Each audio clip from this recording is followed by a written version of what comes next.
guys. Thank y'all for tuning in to the very first episode of The Story Behind the CEO podcast. And yes, as we promised today, November 8th, 2021, we are here to deliver for you. Guys, this is going to be an amazing season. You're going to get to know so much about your favorite CEOs, and you're going to get to know more about me and my journey of entrepreneurship and how I started my photography business back in 2015, all while still working at corporate America and eventually getting fired, being the mother of one at the time, starting my clothing brand in 2018. All of a sudden, I was a mother of three, still a wife, and here I am in 2021, a mother of four, and we are launching The Story Behind the CEO podcast.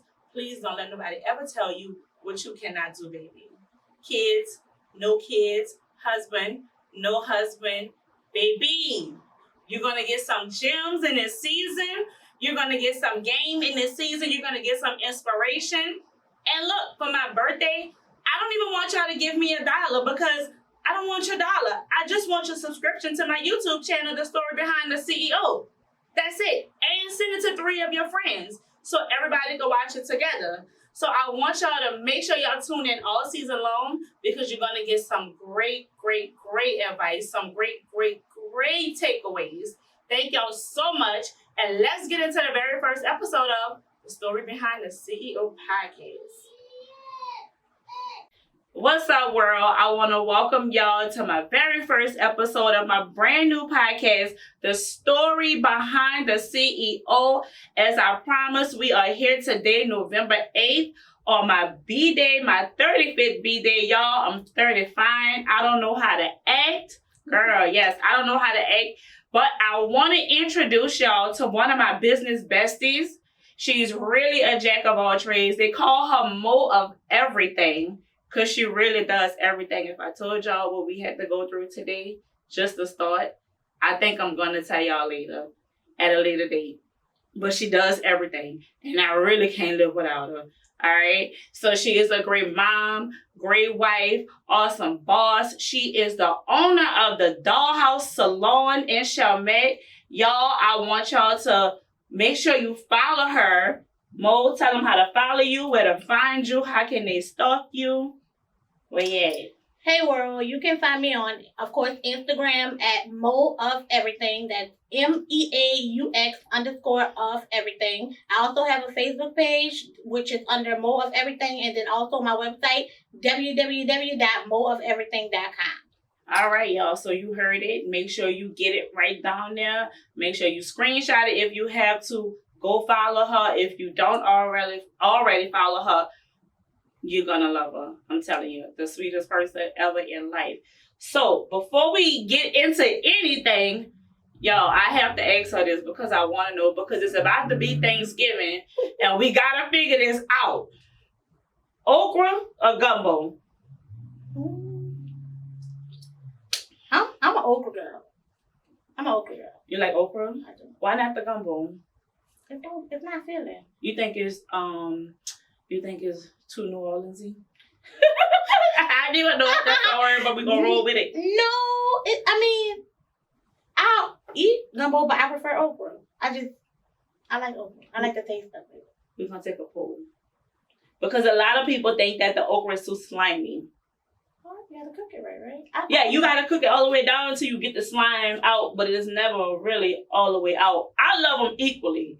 But I'm just really surprised that you said okra over gumbo. I felt like you was more gumbo. I feel like I don't even know this person. I feel like we've been friends since, 2010-ish. Forever. And I don't even know this person. Yeah. Because if you would have asked me, is your business bestie like okra or gumbo? I would have said gumbo with conviction. No problem. And I would have lost $1 million. All right, y'all. So let's get down to the real nitty gritty. So we know who's going to be cooking for Thanksgiving and who just going to be bringing plates and stuff. Y'all, just under the comments, let me know if you a plate friend or if you a pot cooking friend. Because we might have to reevaluate some things. But let's get down to it, y'all. Let's get down to it. How did you become Mo of everything? Because you really do a little bit of everything? I think I became more of everything because it was so much stuff out in the world that I wanted to try. So initially, as a young girl, I always wanted to be a hairstylist. Then when I got into that world and I saw that world, I saw so many other things that I wanted to do.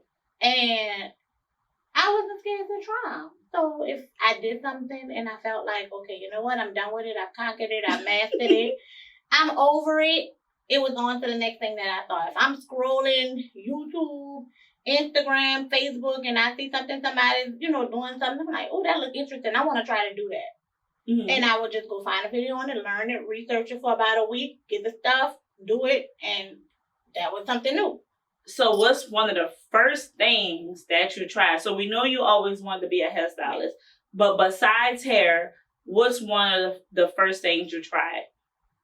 What was the first? I tried to have a regular job, but that didn't work out. I don't think that worked out for none of us. I can't do it. What did I start after hair?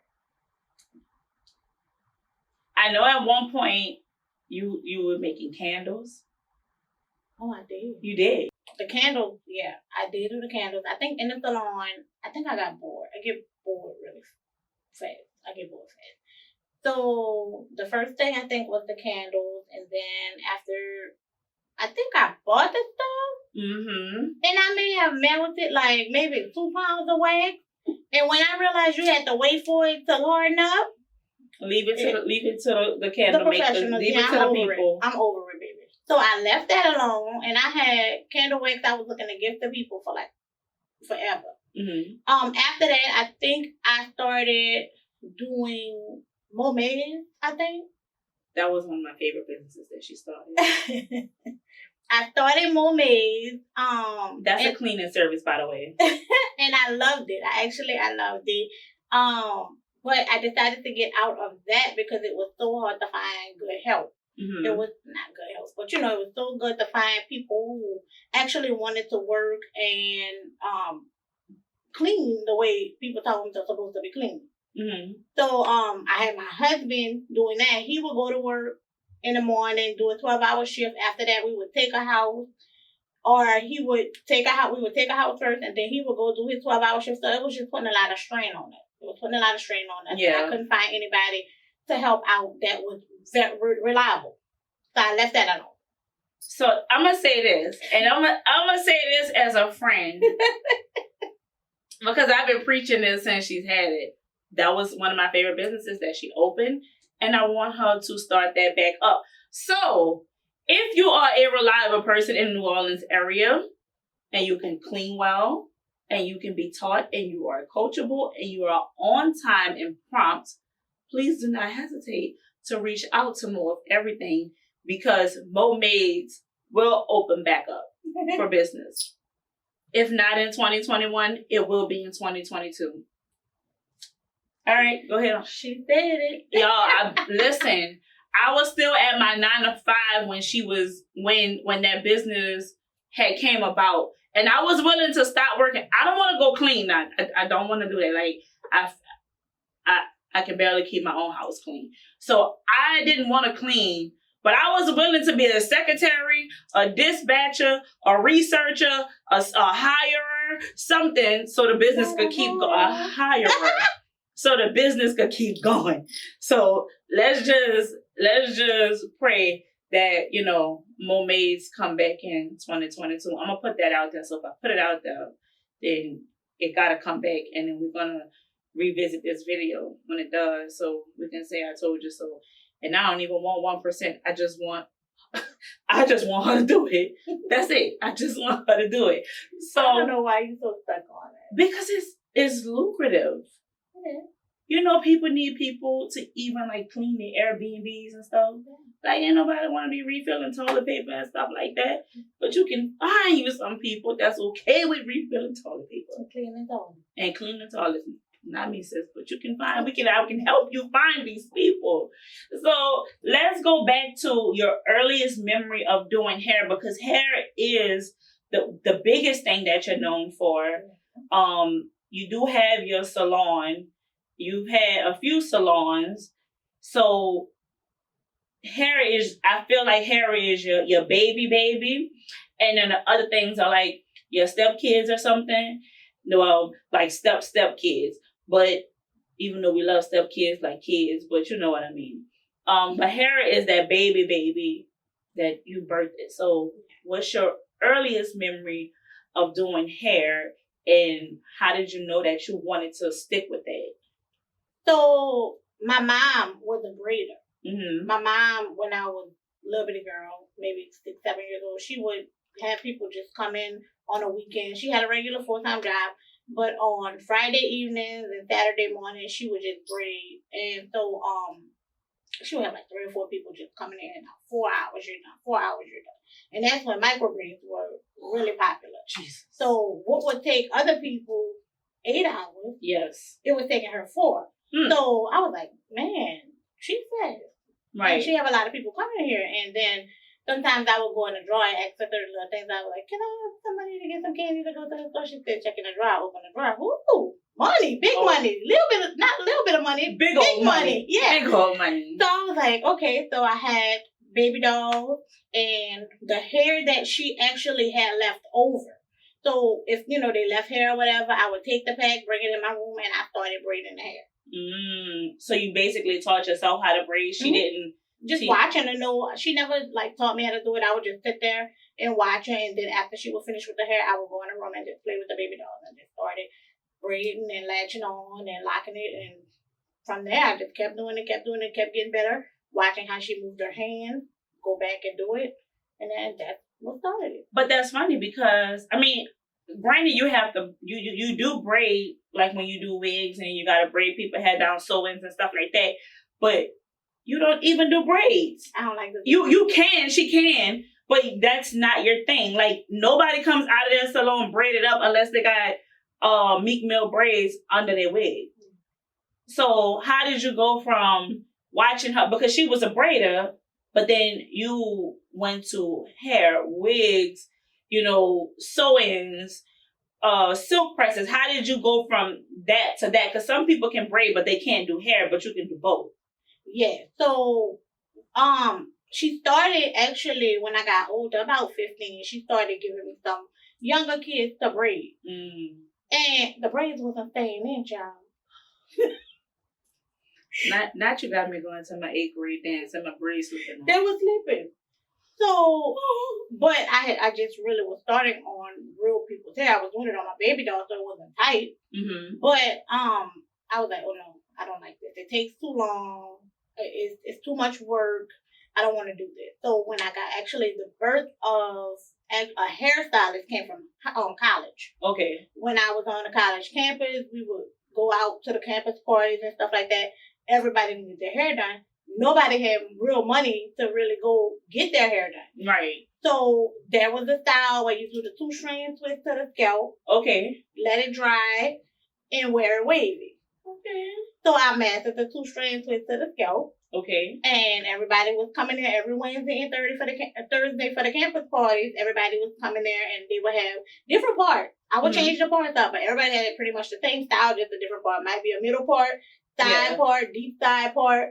And that was it. And what school was this? This was at Nickel State. At Nickel State, Louisiana. Yeah. Okay. Shout out to Nickel State. So, were you charging them to come in? I mean, I know you said everybody didn't have the money. So, were you like the free stylist or the really cheap stylist? The really cheap stylist. Okay. Because we all got our points. Well, not everybody, but, So, okay. So, you went from braids slipping out at 15 years old to going all the way to college. Now, so that gap between the time you was doing the little kid's hair with your mama and then we still had high school, so you wasn't touching hair in high school either. It was strictly a college thing. No, I was still braiding. You had mastered braiding by then. I just didn't like it. You didn't like it? Yeah, I didn't like it because I wanted a car. So they were like, okay, you work for it, we'll get you one. Even though I didn't make a lot of money, they still bought the car. You just had to be showing that you're doing something I help you if you help yourself. Yeah. So I still was braiding, but I didn't like it. I didn't like it. So the 2-strand twist with the wavy natural hair, how did we go to silk press wigs and everything else? Because you're still scalping at this point. I of course dropped out of college. Okay. Because I wanted to be a licensed cosmetologist. Okay.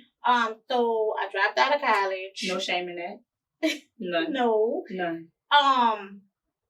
And I met my husband, got pregnant. He asked me, skip over, life, but he asked me, what did I want to do within the next 10 years? I said, well, as of now, I don't know a definite, but I've always wanted to be a licensed cosmetologist. I've always wanted to be a hairstylist. So he was like, okay, after you have Madison, which is my daughter, he said, you'll go to cosmetology school. Okay. So after I had Madison, a couple months later, he paid for me to go to cosmetology school.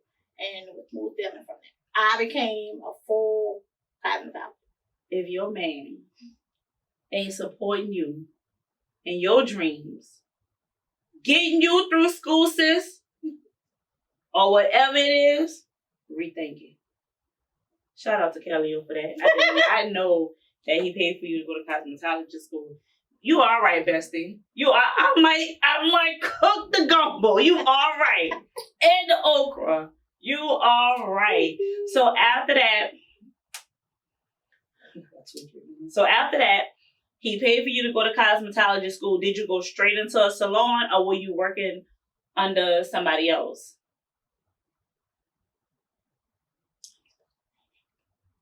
No. So I mean, in cosmetology school, you are not supposed to work in a salon without a license. I mean, at this point, since we're doing our own thing, so they can't come back on you and say that. However, I won't name, salons, but I did work in a couple of salons in cosmetology school. I did.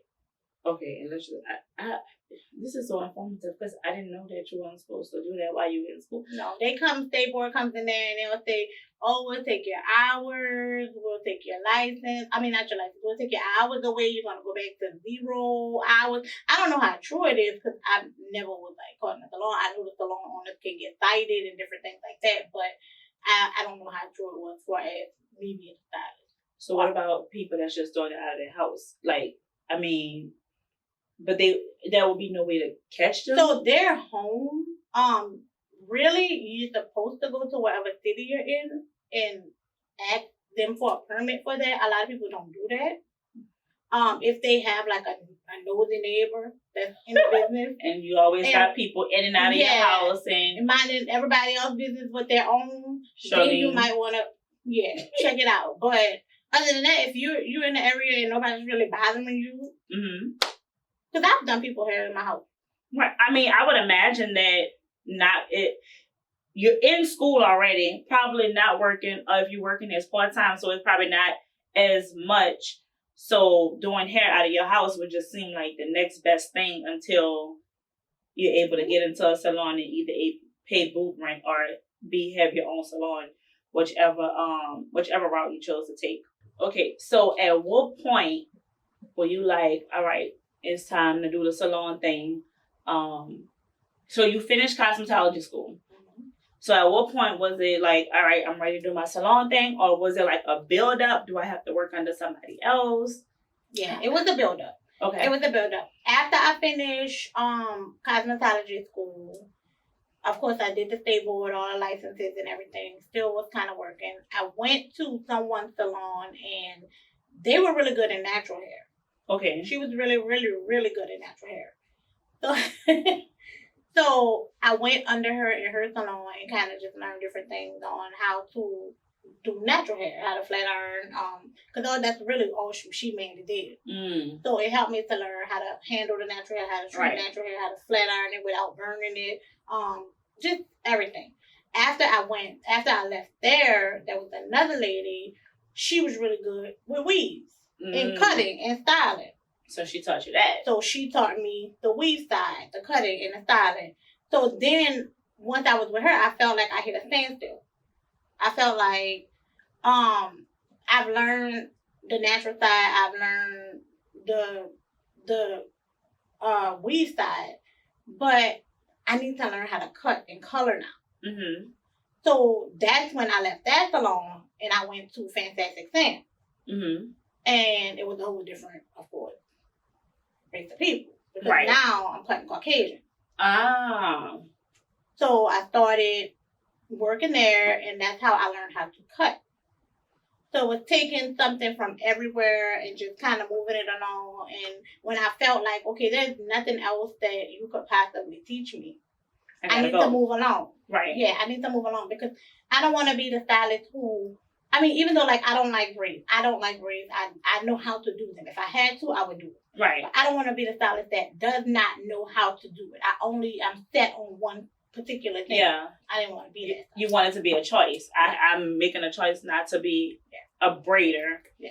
I think that's really dope. But I think it's even more dope that it seems like you're always willing to be a student. Yeah. And I feel like in order to continue to grow, you have to continue to be coachable. You like you said, you already mastered the braids, then you mastered the natural hair, then you mastered the weave. So it's like, okay, what else can I learn? So many people, I feel like I know how to do this now. Okay, let me just go jump into the salon and then fake it till I make it. And then, hey, if you got to fake it till you make it, knock yourself out. Right. But I think that is really great that you even chose to continue to be a student until you felt like you were good enough to be on your own. So let me ask you this. What were some of the hardest moments that you had to overcome before you were able to stand on your own as a stylist? Because I know it had to have been a journey, especially going from salon to salon. What was some of the hardest moments for you? Honestly, before I got into my salon, it was smooth sailing. Mm-hmm. Believe it or not, it really was smooth sailing. I didn't have any issues. I know in cosmetology school, our instructors would tell us it was hard before you got your salon. Mm-hmm. Your salons failed within the first 2 years, different things like that. But it was smooth sailing. It wasn't until I got into the salon as a salon owner, and let me go back. I never wanted to be a salon owner. Hmm. I never wanted to be a salon owner. Well, you don't work a 9 to 5, so why not? I wanted to be a platform artist at the time because I like the spotlight, I like talking, I like moving around and flicking hair all over. So I just thought that was the ideal thing to do. Okay. I never wanted to be a salon owner, and I never wanted to stay behind the chair. Oh. Yeah. So how did you go from not being a platform stylist that you wanted to be to actually being the salon owner that you didn't want to be? For as platforming, I was scared to take the first step. I don't believe it. I was, because I think that was something that I really wanted to do the most, and I didn't want to fail at that. So do you regret that? Do I? No, because I think now I would have been on stage for somebody else. So now my goal is to be on stage for my own self, for myself, my products, what I have going on. So I don't think I regret it. No, I don't think I regret not doing it. I love having my salon, and it taught me a lot of things about business. Like what? What's one what's one thing that you can tell somebody else who's in your lane or getting into your lane or think they want to get into your lane about having their own salon that you feel like they need to know? Most people would not want to tell them. I would say really never stop, never give up, always push forward. There's going to be obstacles that's going to come in your way. As a salon owner, there's going to be a lot of obstacles that come. But when you're there, just keep it moving. Even when you don't feel like getting up, keep it moving. If it's something that you love, it's a passion, keep it as a passion. Because the money comes, and the money comes fast. So when you start getting into, I want it for the money, you lose the passion, and you don't put it into your work. So I would say just keep the passion there. When you leave, don't think about the salon. Don't think about the bad things.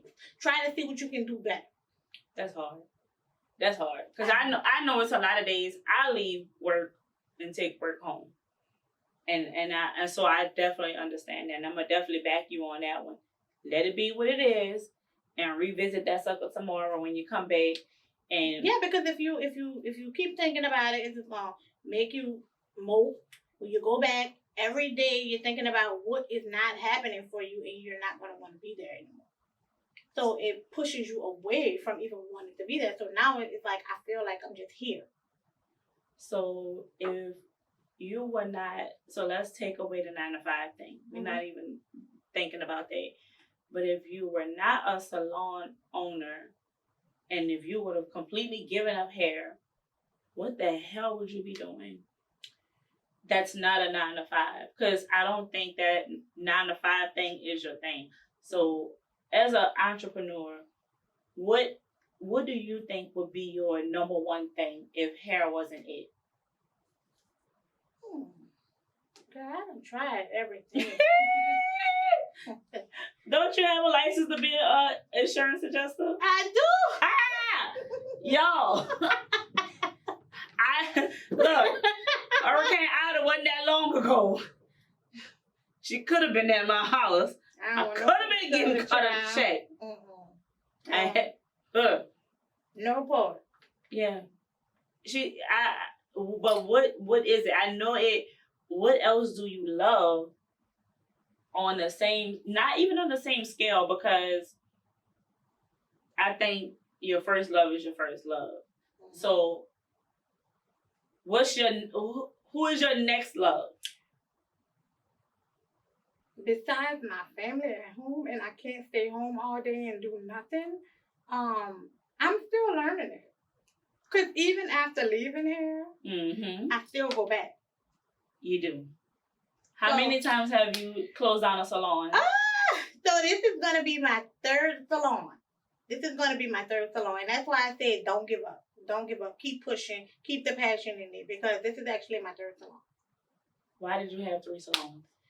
First salon was awesome. Smooth sailing. I loved it. Smooth sailing. My grandfather passed away. And once my grandfather... Go ahead. Once my grandfather passed away with my first salon, I didn't want it. I didn't want to have anything to do with it. I didn't want it.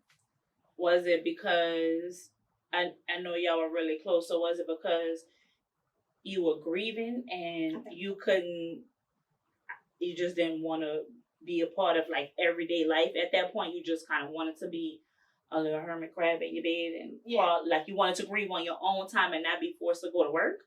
I didn't experience that before in my life. Like maybe a little girl, so I've never experienced that in my adult life. That close. So nobody? No. People around me, but not in my immediate family, no. So I've never really experienced that. But when it happened for me, it was a lot going on. I had just had my third daughter. Well, not my third, my second daughter, my third child. So we had on the same day, actually. She had her third child. Was Khalil my third child? 1, 2, 3? Yeah. And we had both of our third children on the same day at 2 different hospitals. Yo. Soul sister. But I had just had Mackenzie, and it was just too much for you. It was hard because my grandmother was the person on weekends that would actually babysit her for me. Her and my mom. And my mom had things she had going on with the church and stuff like that. So a lot of times she couldn't do it. Well, because my grandmother was grieving, a lot of times she wasn't up to the babysitting. Be a babysitter, yeah. It was hard to have a salon full of people and then a baby. Right. And, Mackenzie used to tear the salon up. Yeah. Tear the salon up. That's why Kelly started school, because she can no longer come to work with me. I thought it was cute at first, and then Sis started putting stuff down, so I definitely understand. Right. So I couldn't bring her. Yeah. And I really didn't have anywhere for her to go. The clientele was picking up. I hadn't grieved properly. That's so important too. I was in there masking what was going on. There were other things that were going on that we won't even talk about. With friendships and stuff like that. There were other things that were going on that all of that came at once. So your whole personal life is going to shits and you have to wake up and come to work. Yeah. And we're not even gonna call it work, but you have to wake up and still fulfill your passion. Yeah. And you're not even giving yourself a week or two to say, let's shut the books down. Let me cry. I couldn't because Salon was popping. People wanted hair, and I was selling bundles at the time as well. I was selling hair. So people wanted hair. People wanted sewing. People wanted sewing deals. So it was just coming. That's why I say always, it's not always about the money, because when you forget who you are and you getting the money, you're still not living. So you putting everybody else's needs before yours, basically. Yeah. So how did your home life even, like, how was your husband and the kids? How was all of that while you were masking how you felt to the outside world and going to work? How were they dealing with you? Were they feeling it? Were they not feeling it? Like, my husband was taking care of the house, pretty much. Mm-hmm. Because when I would come home from the salon, I'm crawling to the sofa. Mm-hmm. Because I've been in there from 6 a.m. in the morning, 5 a.m. sometimes, until 2 or 3 o'clock in the morning. So I don't even have the kids. So it's like he's working his 12-hour shifts. He's getting off. He's getting the kids from wherever they are, from wherever, his mom, my grandmother. Yeah. So he's picking the kids up. He's feeding the kids, So by the time I get home, he's asleep. So did that kind of take a toll on your marriage in any kind of way? Like, not, like, how was he even dealing with you doing that? Because I could imagine the first couple of times, it's like, all right, she hustling. She out there doing what she got to do. But then, after a while, because you know how we get, baby, what's going on? Mm-hmm. You coming home, like, what's up? I need you to step up. He was just like, I need you to step up. I need you to do more. And I'm like, as a mom and a wife. Yeah. It was like, your girls need you. And so did you feel like at that moment, did you kind of step outside of yourself and say, okay, let me think about me and my family and let me shut it down? Or was it like a breakdown moment to where I can't goddamn do this right now? I think I still went about it maybe for about another 6 months. Oh, damn, huh? Yeah. After you told you to step up. Yeah, I was in and out. But that's when I started finding like the little temp job. That's how I started transitioning into the temp job. So that way, if I can get a temporary job to kind of to take up some of the slack from me working all day at the salon, and I didn't have to work all day in the salon. Money was coming in. So let's back up. So he asked you to step up. Mm-hmm. Like, we need you home. We need you to be home. And you go get a job? Yeah, we got it. So you go get the job. So explain it. So you go get the job and you cut the salon hours down. I cut the salon hours down. So which means that you're making less money, because when you were there all day, the money was just rolling in. So why not just cut the hours down but extend the days instead of saying, I'm going to go and get a job? It was... So I had my set clients who had their time. Okay. So it was like, you come for 5 p.m. on a Tuesday. Okay. But now I can't go 5 p.m. on a Tuesday. Okay. Can you come Saturday morning? No, I can't come Saturday morning because Tuesday is my day. It's my day, yeah. That's how it was set up. Yeah, and I've been doing this for so many years now. I've been, following you this salon, that salon. Tuesday at 5 p.m. is my day. I've been doing it. Yeah, so my clients started, of course, transitioning to different people, because first it started off and I'd be like, okay, I'm not available on Tuesday and Wednesday. Or I'm not available on Wednesday and Thursday. Okay. Then I'm not available on Wednesday, Thursday, and Friday. Okay, so then now I can only work on Saturday. But then Saturday I can only work from 7 to 12 because my grandmother, I dropped my baby off at 7, but my grandmother needed me to come pick her up at 12 noon. I don't have anybody else to babysit her. So now everybody's calling and I'm not answering the phone because now it's too much. And you still not grieving properly? No. All of it? Still not even thinking about it. Not even thinking about it. In addition to that, you have snakes in the industry. Mm-hmm. You have snakes in the industry. So I lost some friends because of certain business transactions that you did with people. Mm-hmm. Can we talk about the business transactions without naming people? We can talk about it. Okay. So what business transactions? So, of course, like I said, I sold hair. Okay. I have been having my supplier for probably since I was in beauty school. I started looking at the suppliers when I was in beauty school. Okay. Hair was awesome. But as the the Brazilian hair world was growing, the vendors were going up. So my vendor had tripled my price. So now I'm not making money because the little man hustling on the street drew from 180. Shortcut undercut me, but I paid 180 for my bundle. So I had someone who called and said they were a supplier. And I knew them. Very good with them. They were a supplier. And they were going to be a supplier. So I sent them a good amount of money for hair. Okay. I only received half of the hair. And the hair, I've never to this day received any more money back from the hair or the rest of the hair. The hair that I received, I did a sewing for someone who I went to college with. Thinking you can trust everybody. And the hair started tangling. So it's not even the hair that you were getting. So first of all, being the kind of person that you are, how do you even deal with that situation in any type of professional manner without wanting to fuck somebody else? I haven't. I just got off recently. Still left it alone. It's amazing.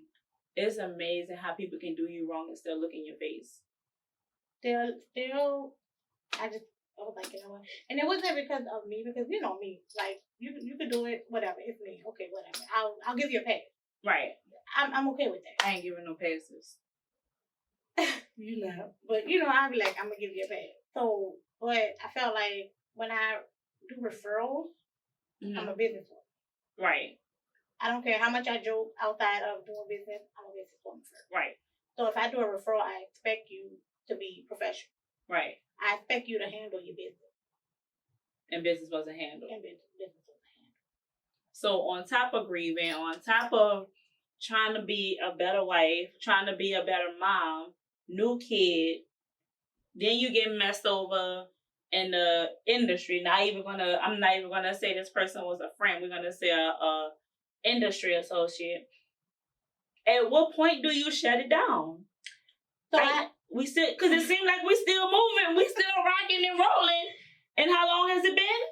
So that was all within that last little 6 month gap. But like I said, I was going back and forth to the temp agency. So around maybe I want to say August of that same year, I can't remember the year, so I'm not even gonna try to think of it. My AC went out at the shop, the salon. Okay. So now my husband and I, we gotta pay for that. So now my husband and I, we gotta pay for that. So we got the AC working. It worked until that February or that March, and my lease was up in May. I probably was going into the salon maybe once or twice a week by then. Just kind of trickling in, doing a little quick weave here, almost as a big event in the city, something like that. So trying not to fully give it up. Okay. Trying to figure out if it's still something that I wanted to do. Okay. And around March, of course, it starts to get warm. AC went completely out again. So after the AC went out, I just thought, I don't want to do it. That was the last straw. I told my makeup artist, I said, I'll let you stay here until the lease is up. I'm not coming back. I don't want to be here. So that was like 2 or 3 months that she was in there by herself. You think that happened because you think that was one of those things that happened because you needed that time off? So it was kind of like the universe forcing you to take your time off? I think so. Because I would still be gone. Headaches and all, child. Migraines and all. Still be moving. Why is it so important, you feel like, to put other people, because I feel like that's exactly what you're doing, to put other people before yourself? Like, you think, because like you said, they were transitioning. Some of them, if you're not giving them their days and their times, they transition to other people. So why not give yourself the proper break? I think because the hair was all I ever wanted to do. I always wanted to be a hairstylist. So now that I'm here and now that the people, I was just so excited that I didn't have to fight for clients or, compete for clients. like as soon as I got in my salon, I opened my salon with like 5 faithful clients. Yeah. 5. It seems to me every time you go back, the people just come on back. I opened my salon with 5 faithful clients, and they were coming to my house. The other salons, they were traveling, and I didn't know that it was going to be what it was. It was just, I just want to see what's going to happen. I've always wanted a hair salon in a mall with big glasses, big windows, whatever, you know. And so extra. That's what I did, and not knowing that people were going to come. And word of mouth was like traveling, people were just coming in, and they were like, hey, so-and-so told me about you. I'm like, who? I don't even know her. But somebody would, of course, refer them. But you're really good with marketing and putting yourself out there, because you're one of the first people, probably one of the only people, no, I'm going to say first, one of the first people that told me about, like, taught me about the groundwork. Like, oh, we're going to make these flyers. We're going to go hand them out to people in the neighborhood. We're going to go door to door. We're going to do this. And I'm like, I'm not doing all of that to try to promote my stuff. Like, I always felt like that. And you like, no, bitch. We're going to make these flyers. We're going to go put them on people's cars in the parking lot.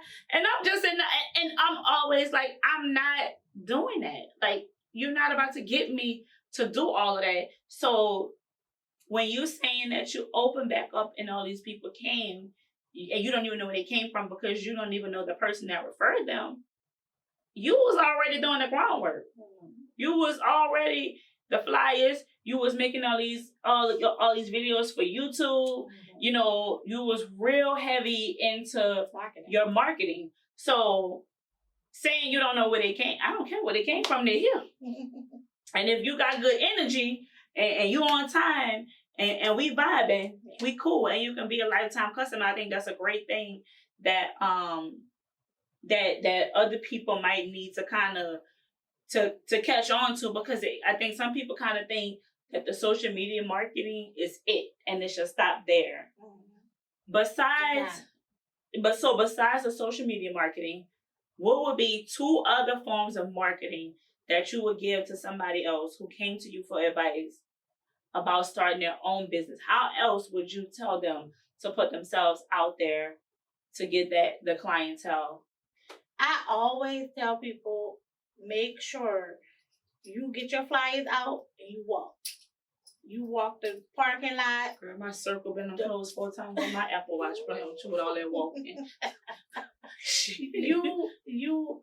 When I first opened my first salon, I walked Walmart parking lot maybe like 4 times a day. And it was crazy because one of the ladies came in the salon and she was at the hair store. I'm lying. She was at the hair store and I gave her a flyer. And she was like, oh, I got this flyer on my car at Walmart. And I said, okay, that's good. Now you can come on over there because you know where we are. Right. And she came. Okay, so definitely social media, definitely doing the groundwork, hand to hand with people, I guess, or face to face with the people. What's one other form of marketing that you would tell them? And do you feel like once you get to a certain level, you shouldn't have to market as much, or do you think you should keep marketing? You think you should go harder? I think you should. It depends on you. Depends on your level and where you are.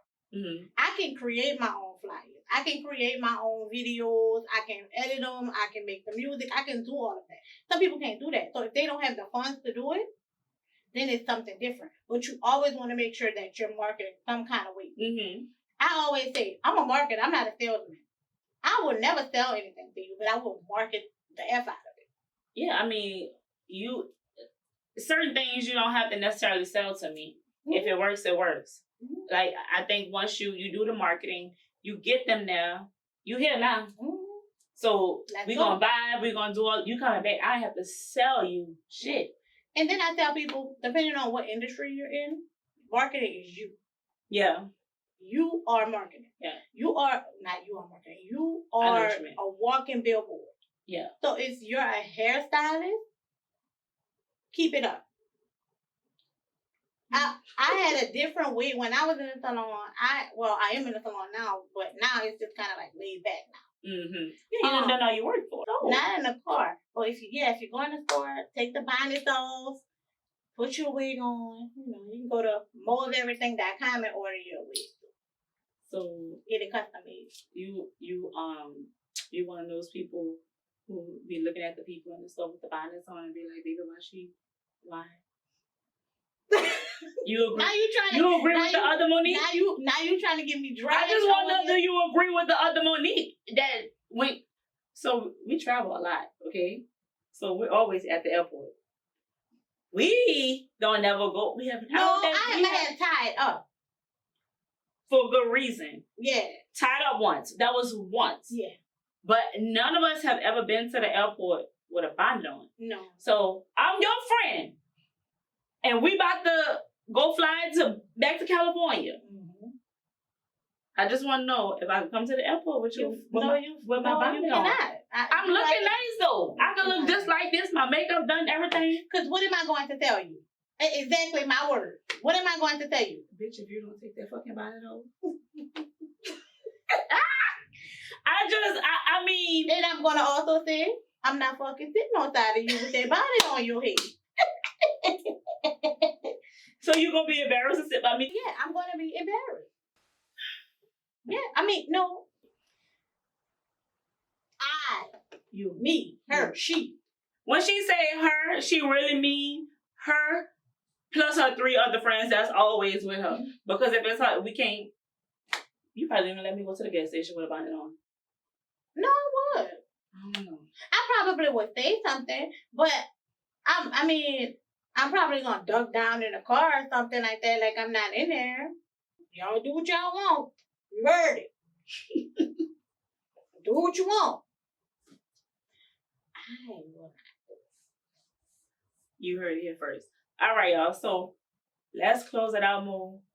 I want you. Is one little girl right now in Indiana watching us on YouTube. She's 14 years old, and she want to own her own salon one day because she been braiding baby dolls' hair since she was 7 years old. She want to be a braider, a cutter. She want to slay bobs. She want to do wigs. She want to do sew-ins. She wants to be a mom and a wife one day too. What would you tell her? Because at home, she is not getting the inspiration that she needs. So she turns to motivational videos and other people in the industry to uplift her. So what would you tell her so that way she does not fall off and go down another road? Little girl in Indiana, you are capable of achieving your highest dream. Don't let anyone tell you that it's not possible, because it is. Follow your heart. Follow your passion. Even though someone close to you may not agree with it, it's here with you. Don't ever stop. I second that. And so we can't close it out no better than that.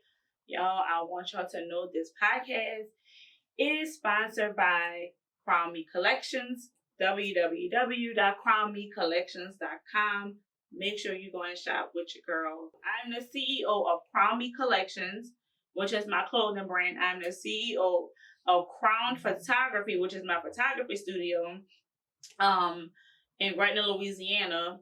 So crownphotos.com if you need to book your pictures, your family pictures, your children's pictures, wedding events, baby showers, 360, whatever you need, hit me up. So I'm going to be interviewing all these different CEOs, but this particular CEO, and maybe another one, I don't know yet, but for sure, this one is going to have the opportunity to interview me.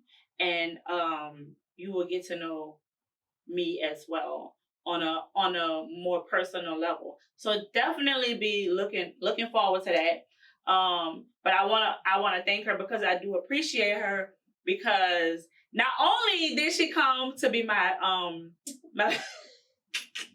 don't cut this out either. Not only did she come to be my very first person on my podcast, but they have forgot the sound working. Y'all, let me tell you. Even I knew what I needed, but I didn't quite, it didn't kind of register to me. That's not my thing. I just wanted to make sure our lighting was good, the camera was working. Wanted to make sure I show up, that I had a new clean white backdrop for us to be on, and that it was comfortable. So I never not once said, y'all, I didn't even get the right mic stands. That's why we holding them. So but she showed up and she showed out for me. She had work to do today, and she's still here working, but she came to show up for me, and that I can't go without saying that I definitely appreciate that. I love you so much, because I really, I'm never about to cry. So I thank you guys for tuning in with me. I would love if you would leave your feedback in the comments. Let us know if you enjoyed the conversations. Let us know if you laughed. Let us know if you like okra or gumbo. Let us know if you're the plate friend or the pot stirring friend. We want to know. We want to know, did you have an aha moment? We want to know if you were inspired. And the little girl in Indiana, we want to know if you got it. And if you need further assistance with anything, any motivation, helping to start your business, if you need your hair done, if you're trying to start your own podcast, if you need your family photos, your children's photos, if you need inspiration, motivation, encouragement, please do not hesitate to reach out. My email is storybehindceo@gmail.com. And what I can't help you with, I will direct you to somebody who can. But we have to help one another. And we have to start this, what I call this healing process. And we're going to do it one episode at a time. And whether we do it through laughter, through crying, we're going to get it done. So I thank y'all for rocking with me. I thank y'all for journeying with me, journaling with me. And make sure you follow my Instagram at The Story Behind the CEO. And please subscribe and hit the bell to my YouTube channel, The Story Behind the CEO. Thank y'all so much. We out.